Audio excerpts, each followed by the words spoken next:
La ciudad de Pamplona de Indias. Sí, sí.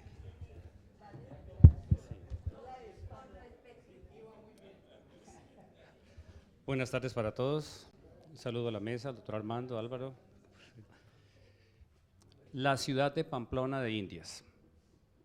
Es un nombre que se perdió, pero fue el nombre original. Y lo hicieron para diferenciarla de la Pamplona de Navarra, de donde venía su fundador, precisamente. Desde el altiplano y los sectores aledaños a la ciudad de Tunja, la cordillera oriental se veía majestuosa e imponente, con algunas cúspides cubiertas de nieves perpetuas a las que llamaron Sierras Nevadas. Primer nombre del territorio, nororiental colombiano y occidente de Venezuela, hasta donde también se trasladó el nombre de Sierras Nevadas, que hoy siguen con muy poca nieve, pero aún están en Mérida, Venezuela. Así denominaron los españoles de aquella época todo el territorio centro-oriental andino del nuevo Reino de Granada, para quienes esos parajes aún eran desconocidos en la década de 1540, salvo por los relatos de las expediciones de Ambrosio Alfinger y Hernán Pérez. Aquellas cumbres borrascosas y amplios páramos ignotos, de donde se desgajaban intrincados valles de fértiles tierras y abundante población indígena, se suscitaban extremadamente provocadoras para el espíritu aventurero que aún vibraba en los corazones de los tunjanos. Fue así como el procurador de la ciudad de Tunja, don Juan López, le propuso en 1543 a su cabildo buscar una nueva ruta que comunicara al nuevo reino de Granada con la mar Océano y más concretamente con la laguna de Maracaibo, obviando el tortuoso camino por el embarcadero del río Opón. El procurador López sustentaba su propuesta haciendo reseña de las grandes pérdidas y penurias que habían tenido los Lugo y el licenciado Gallego para franquear el río Magdalena en años anteriores. Entonces aquí ya hay una visión geográfica muy poderosa, y es que Tunja necesita una salida al mar, y Tunja que no sea el río Magdalena, porque el problema era el camino hacia el río Magdalena. Y estaba Maracaibo ya, lago de Maracaibo ya era una opción y había que buscar ese camino. El proyecto no tuvo mucho eco al principio, pues al parecer afectaba intereses muy particulares de algunos encomenderos y mercaderes que tenían negocios en la villa de Mompox, en Tenerife y con la propia ciudad de Cartagena, quienes preferían, por conveniencia, viajar por las rutas de Honda y el Opón. Sin embargo, con la llegada del visitador Miguel Díez de Armendáriz, quien traía como interés supremo el pacificar los indios de guerra que hubiera en su territorio, que circundaban aún el altiplano, y ampliar los territorios ocupados, entonces se activaron diversas iniciativas de conquista.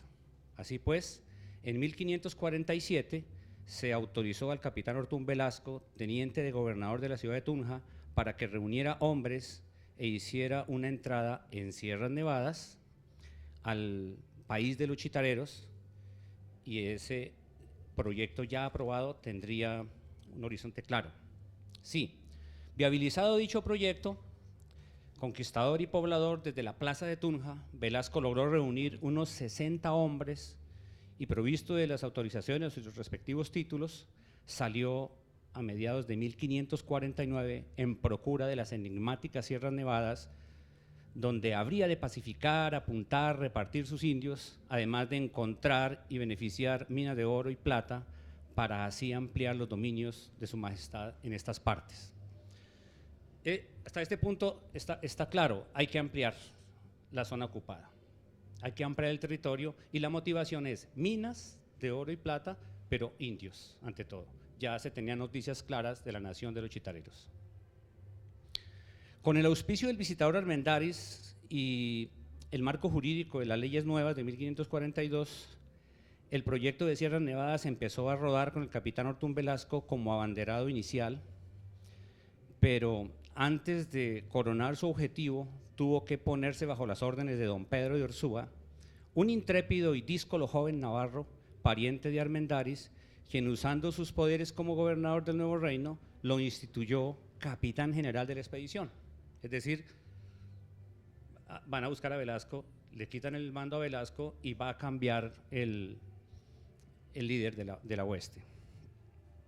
Orzúa acababa de regresar a Tunja de una campaña por los llanos y sin dilación alguna se puso al paso de la hueste de Velasco, alcanzándolo en los valles del río Zulia con unos 50 hombres armados de diverso rango, algunos negros esclavos y una considerable partida de indios muiscas del servicio de los españoles.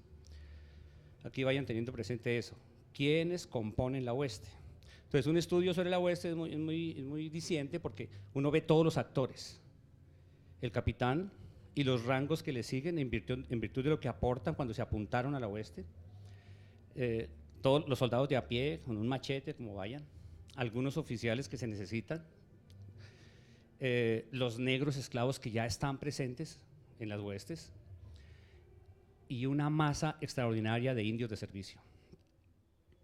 Los soldados de Orzúa llevaron a esta campaña una enorme cantidad de indios muiscas y de otras naciones étnicas, comillas, unos a 20 y otros a 15 y otros 12 y otros más y otros menos. Pero todas eran del nuevo reino, las unas del servicio de los españoles y las otras tomadas en las plazas, en los repartimientos del nuevo reino, tomadas de los caminos donde iban cargados sirviendo a sus amos. Así se desprende del juicio del oidor Alonso de Zorita contra Orzúa y Armendáriz, instituido en la villa de Mompox en 1551. Ese juicio fue de lo más significativo en la visión de lo que se estaba configurando como administración del nuevo reino, porque deja ver los nepotismos, la corrupción que iba, el papel de Armendáriz y en efecto, pues, las pendencias de Orzúa. El juicio es muy bueno en realidad, porque los declarantes van sistemáticamente bajo juramento diciendo lo que pasó y llevan soldados van a ser los declarantes. La conquista y poblamiento de Pamplona dejó muy buena información, muy buena documentación, entre ellas la de carácter etnográfico, que permite comprender muy bien todos los procesos humanos dados allí. Uno de los aspectos más llamativos, amén de la violencia, las distintas violencias que se dieron en los encuentros de estos dos mundos, fue el rol de los indígenas, el rol de los indios conquistadores al servicio de los españoles. Y aquí vamos a ponerle juicio al asunto porque es un rol que se ha querido siempre soslayar, el rol de los indígenas conquistadores al servicio de los españoles. Es un tema ciertamente arisco a buena parte de los historiadores, dadas las connotaciones de corte hispanófilo, de las cuales pueden ser acusados. En un tiempo a Armando lo acusaban de hispanófilo, a mí también un poco, ¿sí? Pero uno se aguanta comprometido con el discurso que hay que hacer sobre el pasado, ¿sí? Sin presentismos, sin anacronismos, sino toca contarla como es. La historia toca contarla como es, como pasó. Pues estos indios conquistadores, además de lo cruel que haya podido ser la conquista en algunos campos, o sea, algunos encuentros sí violentos de conquista, estos indios resultaron con actuaciones muy especiales. Fueron quienes infligieron los mayores daños e impactos más dolorosos, especialmente contra las mujeres y los niños naturales de la tierra. En el juicio contra Orzúa, el testigo interrogado, Juan Sánchez, en el juicio de Zorita que ya mencioné, se puede leer lo siguiente.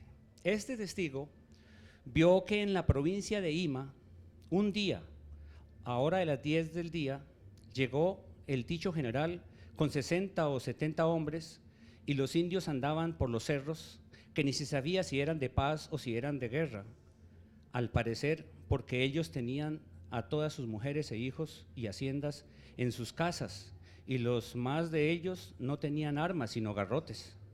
Se les dio una guasábara por los españoles en que le parece a este testigo que murieron aquel día con lanzas y espadas y perros, 30 o 40 piezas, poco más o menos, sin los niños que despeñaban los indios del servicio que los tomaban de los brazos de sus madres y tomaban las indias para servirse de ellas, y que estos indios que esto hacían eran indios ladinos, criados en tiempo de los españoles, y mataban los dichos niños por tener mejor servicio de las madres, porque este testigo vio a algunos de los dichos niños llorar y los veía en las peñas muertos y despeñados.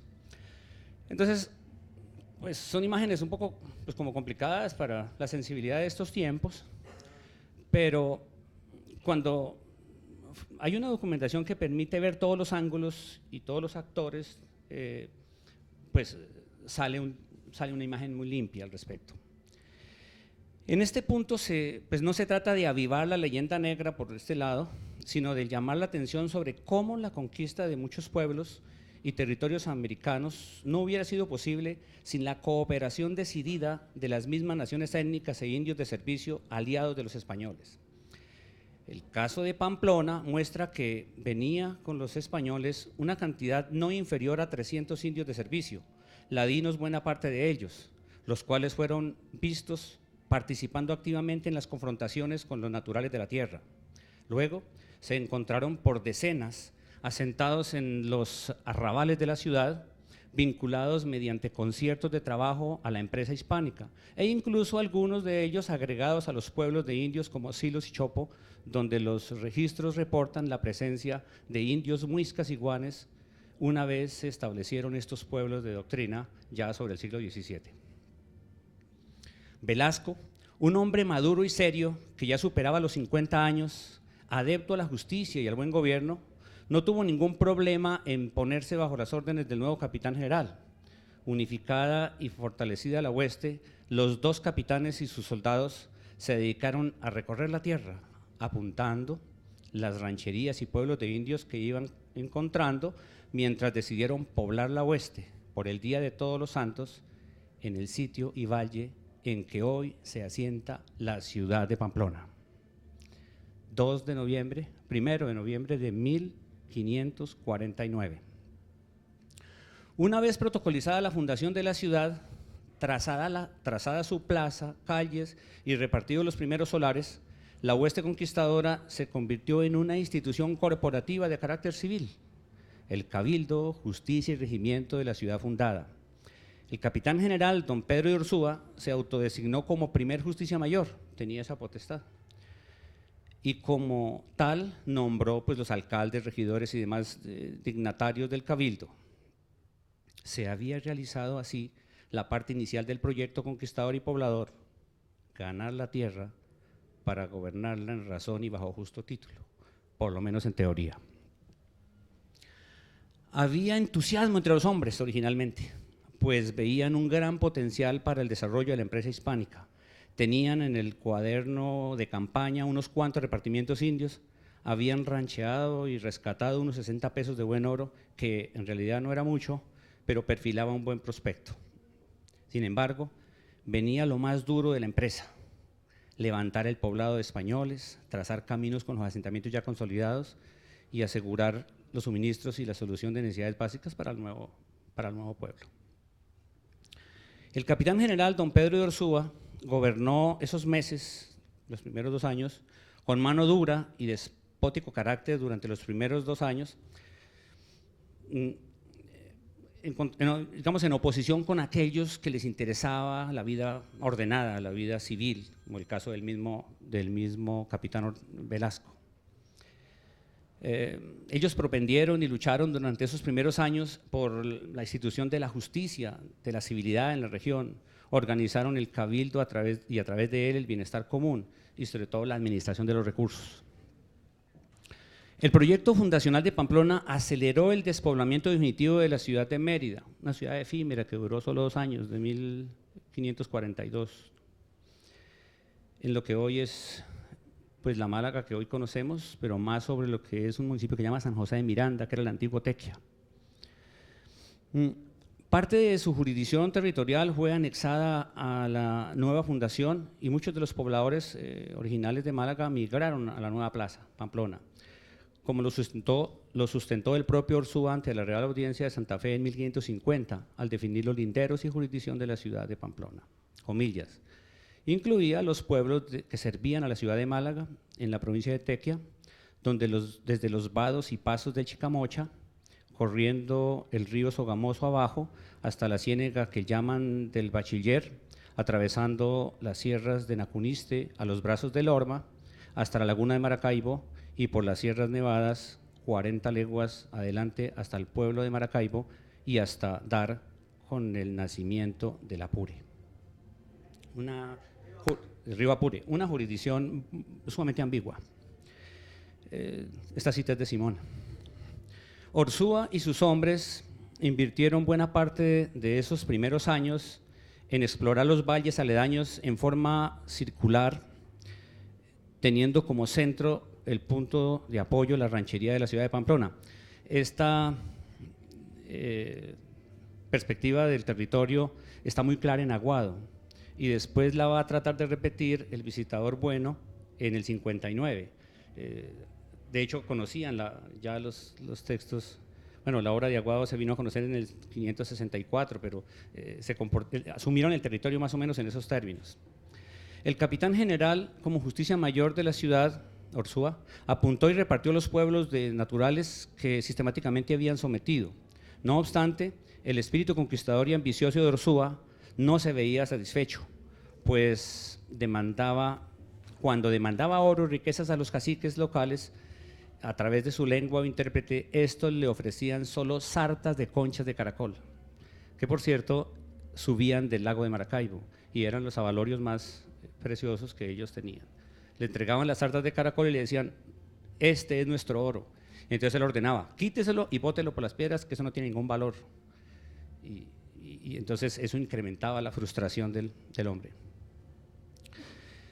Transcurridos 2 años de fundada la ciudad de Pamplona, aún no se lograba la consolidación de todo su territorio, de esa amplia y ambigua jurisdicción, aunque sí recibieron un impulso extraordinario con el hallazgo de las minas de oro en Páramo Rico y Suratá, en 1551. Los primeros pobladores se vieron pronto reforzados con una serie de soldados sin capitán y unos cuantos hidalgos o hijosdalgos transterrados del otro lado del mar, justo al difundirse la noticia del encuentro del oro, el descubrimiento de estas minas en Páramo Rico de Pamplona, quienes arribaron a la ciudad y engrosaron el grupo inicial de pobladores en procura de su sustento, de continuar sus andanzas o resolver la vida. Orsúa quería oro fácil, no se iba a meter a los socavones a sacarlo, tampoco iba a trastear indios y mantenimientos para esos inhóspitos páramos. Dejó la ciudad, por ende sus cargos y dignidades en el cabildo, vendió o cedió sus indios y se dirigió a la conquista y pacificación de los musos. Con él partieron unos cuantos conquistadores y primeros fundadores de la ciudad de Pamplona, como lo hiciera su compadre y amigo don Francisco Díaz de Arles, a quien no le importó dejar sus cerca de 1000 tributarios en la parcialidad de los silos que le encomendara el propio capitán general. Otros vendieron sus encomiendas e igualmente se marcharon de la ciudad. La ciudad estuvo a punto de despoblarse según las manifestaciones del propio cabildo. La ciudad entró en crisis, pues no se consolidaba, pero no solo por la partida de Orsúa, porque en realidad el gobierno lo asumió Velasco, sino por el retorno de Orsúa. Pues hay una narrativa muy novelesca del pánico terror que les ocasionó a los vecinos de Pamplona la amenaza del retorno de Orsúa, porque venía a cobrar lo que no había recibido y si era posible a destruir la ciudad, porque se dio cuenta que después de que él se fue, la cosa mejoró. Durante las primeras décadas de vida hispánica en estas partes, como dice la crónica, la ciudad de Pamplona vivía un doble juego en el actuar y conciencia de sus primeros pobladores. Entonces aquí es muy bueno también en la historia pues hacerle seguimiento a los proyectos, a qué es lo que dicen, qué les interesa a los diferentes actores. Un grupo de estos primeros pobladores luchaba y propendía por la construcción de su heredad y la actividad española, y la empresa española, la misma civilidad en el territorio, mientras otro sector no conforme con esta vida pastoril de colonos, vivía con la ilusión de nuevas glorias de conquista armada y no desaprovechaban cualquier momento oportuno para emprender sus campañas bajo el estandarte de algún intrépido capitán. Algunos jugaron los dos papeles, participaban en las campañas de pacificación, conquista y nuevas fundaciones, para luego regresar al vecindario original, Pamplona, a continuar su empresa allí. Tal es el caso del capitán Nicolás de Palencia, quien participó en la campaña de Mérida, en la fundación de la Villa de San Cristóbal, y luego regresó a Pamplona a administrar sus negocios ya establecidos. En el proceso poblador fue de vital importancia asegurar la mayor cantidad posible de repartimientos indígenas, la mano de obra, así como asegurar el control efectivo del vasto territorio, asegurar los caminos y las vías de comunicación con las otras ciudades vecinas, pero también los caminos hacia los aposentos de los valles donde residían, donde moraban los indígenas encomendados. Esta parte es muy importante porque el cabildo se encargó no solamente de distribuir los solares para conformar la traza reticular, el asentamiento. Dicho sea de paso, el asentamiento fue lo que menos importó en los primeros tiempos. El concepto de ciudad es un concepto de territorio, de jurisdicción. La ciudad donde está la sede del cabildo genera el brazo de la justicia, y hasta donde llegue el brazo de la justicia, las capacidades de gobierno o la gobernabilidad de ese cabildo, ahí se consolida el proceso. Entonces, de lo que se trataba aquí era de lograr también los caminos a los aposentos. Cada encomendero, los primeros 64, lograron, ante todo, control sobre los valles donde están asentados sus indios. ¿Y qué es lo primero que les autoriza el cabildo? Unas estancias allá. Entonces, esas estancias traen de inmediato la constitución de unos aposentos, y por eso aparecen aposentos y estancias alrededor de los pueblos, antes del proceso poblacional indiano de las doctrinas para el siglo XVII. Una vez asentada la ciudad, el cabildo se ocupó de la cosa pública, ordenar pues, el orden institucional, la escribanía, apoyar el tema de la iglesia, pues y la infraestructura de sociabilidad que existiera. En el caso de Pamplona fue muy especial porque al año siguiente ya el cura, el padre Alonso Velasco, pudo montar el primer molino para tener la harina, porque el español trae pues, la cultura del pan, la cultura del vino, y así pues ir consolidando el proceso. Había que calcular entonces el manejo de fronteras. Siempre se quejaron de una cantidad de zonas oscuras, es decir, caminos largos a los valles en riesgo, donde había todavía indios no sometidos. Y por eso entonces, además de las huertas, de los solares, de las primeras estancias, de los primeros aposentos, quedaba una tarea, y era verificar si todo el valle en realidad estaba bajo control. Y sabían perfectamente que todo el valle no estaba bajo control todavía. Y así es donde nace la posibilidad de la expansión de la ciudad de Pamplona.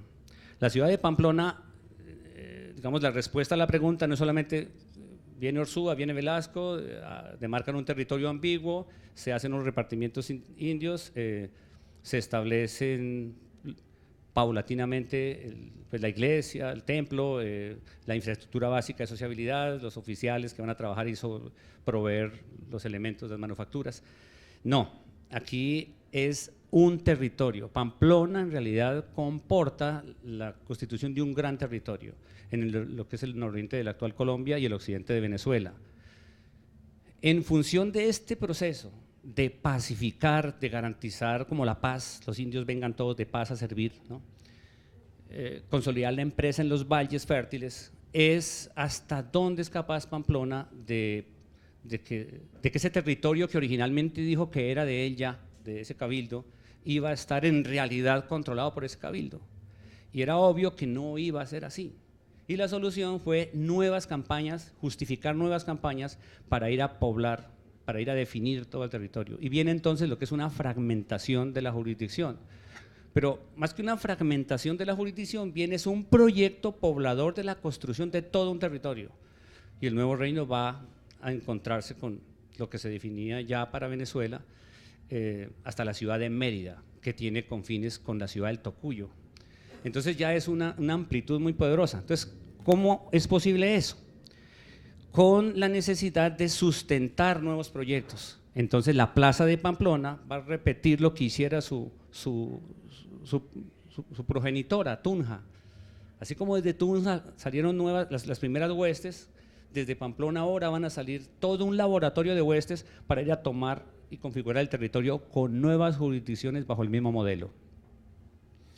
Entonces salen a buscar oro, salen a buscar indígenas, y quiero llegar a un punto crítico que es 1553. En 1553 Pamplona contaba con 62 vecinos, incluidos los regidores y alcaldes, que estuvieron prestos a aportar recursos para financiar un proyecto, un procurador que viajara a Santa Fe y a España a tramitar negocios en favor de la ciudad. Este proceso es muy importante pues, para nosotros, porque cada vez que se necesitaba un recurso público y como no hay nada en caja, entonces ellos hacen un repartimiento de ese recurso. Entonces, repartir los recursos, ¿qué significaba? Hacer el listado del momento. O sea, cada que hacen un repartimiento de recursos es la foto de lo que está pasando. Entonces ahí sale el listado de quiénes son. Y a todos le asignan una cantidad, 1 peso, 2 pesos, según su haber. 2 minutos, Silvano. Bien, apenas para terminar. ¿Qué deja esta perspectiva? La primera oeste que sale de Pamplona hace Mérida. Entonces, 1558, la ciudad de Mérida. Hay un problema jurisdiccional, legal complicado, porque no era legal hacer el poblamiento, entonces van a resolver ese tema y terminan haciendo un segundo poblamiento. 1561 con Maldonado hace San Cristóbal, la villa de San Cristóbal. Pero luego por la parte occidental hay otro problema, y es que el camino con Ocaña no está muy sólido, ni con Maracaibo tampoco. Entonces en 1583 tienen que ir a hacer Salazar de las Palmas, el capitán Rangel. Pero como la cosa queda complicada para la culata del lago, entonces ahí trabajan La Grita, en 1576 lo habían hecho. Ocaña, pues ya dije, era de 1570. No lo pueden hacer en territorio de Pamplona, entonces van y piden permiso en la gobernación de Santa Marta. Ocaña queda en la provincia de Santa Marta todo el tiempo, 1570. Participan en la fundación de San Antonio de Gibraltar en 1592, después San Faustino de los Ríos, que viene a ser el último poblamiento, y así tenemos entonces una ciudad de Pamplona, centro de un gran territorio, porque todas las jurisdicciones nuevas que fraccionaron su territorio van siendo de alguna manera sufragáneas a Pamplona, pero no solo sufragáneas en lo político y jurídico, porque son intermediarias con la audiencia o con el corregidor de Tunja, porque Tunja es el segundo nivel antes de llegar a la audiencia, sino que allí es donde se hace el gran circuito comercial, que es el camino de Tunja, el camino de Ocaña para la salida a Cartagena por el río, el camino del río Zulia para Maracaibo, el camino a las minas, el camino al río del Oro, porque es que Pamplona, y eso nos lo va a contar ahora el doctor Álvaro, Pamplona tiene los veneros, o los placeres, perdón, en el río del Oro. Termino diciendo que esta perspectiva de poblamiento y de institucionalización y de construcción de territorio es lo que le mereció a la ciudad de Pamplona que la llamaran Pamplona, ciudad fundadora de ciudades. Muchas gracias.